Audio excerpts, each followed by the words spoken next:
Hal pokok yang ada di dalam array adalah adanya urutan, yang artinya akan ada proses penambahan dan juga pengurangan dari urutan yang ada. Misalnya saya punya variabel huruf, isinya adalah array, di sana ada A, B, C, dan juga D. Kalau coba saya dokumen.write dan saya akan tampilkan di bagian layar, isiannya adalah seperti ini A, B, C, D ya, sesuai dengan di bagian dalam dari variabel huruf ya, di bagian tiap-tiap indeksnya.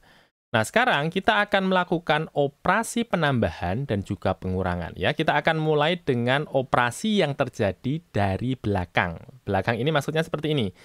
Kalau ada A, B, C, dan juga D, urutan terakhir di bagian belakang adalah D ya. Di bagian paling akhir adalah D. Kita akan melakukan operasi dari belakang.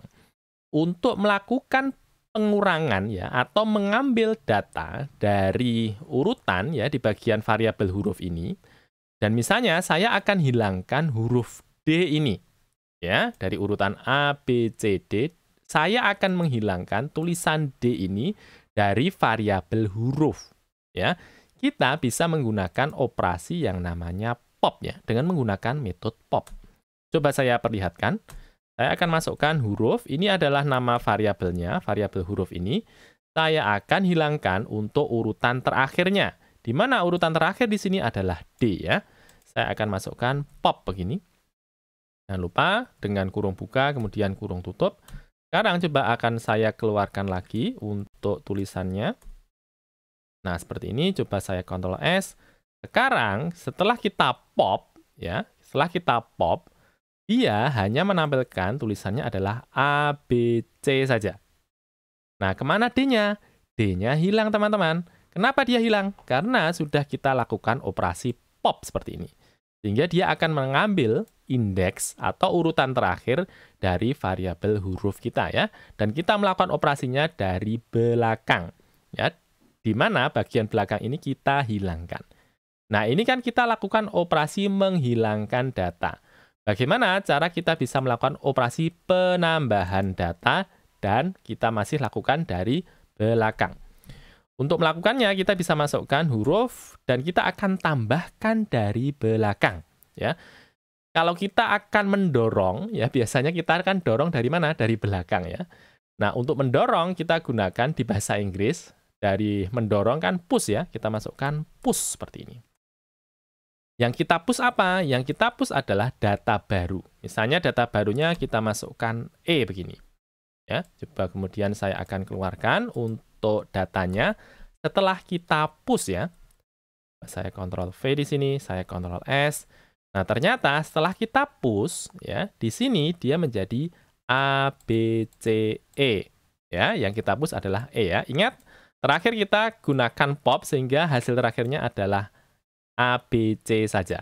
Setelah kita lakukan push, dia menjadi A, B, C, E ya. Kita gunakan metodenya adalah push, kemudian kita tentukan data baru yang kita tambahkan ya.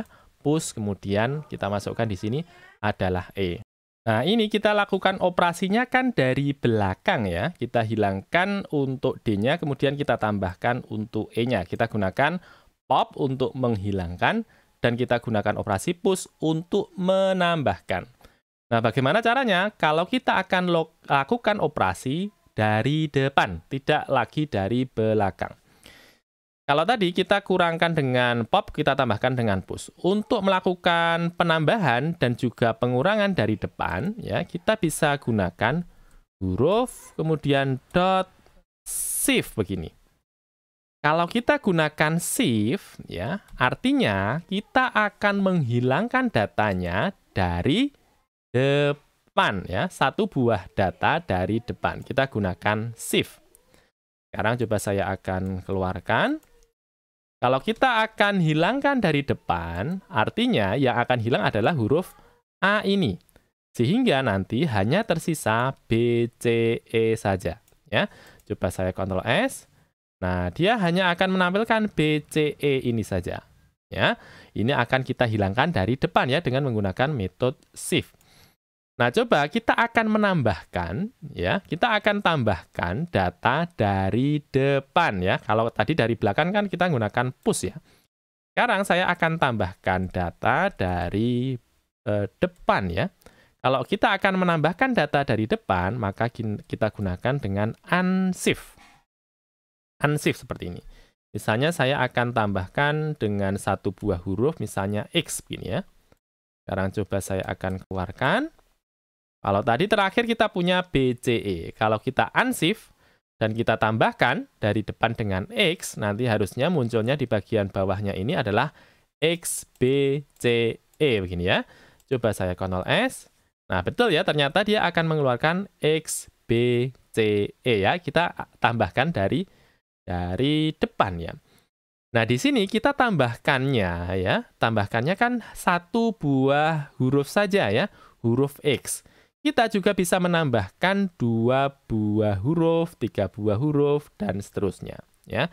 Misalnya di sini saya akan hilangkan untuk yang lainnya ini. Sehingga tersisa A, B, C, D, dan juga X saja. Saya akan tambahkan 2 buah huruf atau 3 buah huruf sekalian, X, Y, Z, begini. Ya, harusnya nanti ketika saya tambahkan X, Y, Z, ya, dengan menggunakan metode unshift ini, dia akan menjadi urutannya X, Y, Z, A, B, C, D, begitu ya. Coba saya Ctrl S. Nah, betul ternyata dia menjadi X, Y, Z, A, B, C, D. Nah, ini kita tambahkan dari depan. Kalau kita akan tambahkan lagi dari belakang dan kita akan tambahkan lebih dari satu buah data, kita bisa masukkan dengan menggunakan push ya. Push misalnya saya akan masukkan di sini A, B, C, D. Saya tambahkan misalnya 10 ya. Saya tambahkan dengan angka saja 10, 100, 1000 begini. Coba saya Ctrl S. Nah, dia bisa menambahkan lebih dari satu buah data ya, sehingga sekarang menjadi X, Y, Z, ini tambahan dari unshift. Kemudian A, B, C, D ini adalah data sebenarnya. Kemudian 10, 100, 1000 ya. 1000 ini kita tambahkan dengan menggunakan push, teman-teman. Nah, ini dia pembahasan kita tentang array dan juga kita bisa melakukan operasi penambahan dan juga pengurangan di bagian array kita. Terima kasih sudah menyimak. Kita akan berjumpa lagi di video berikutnya.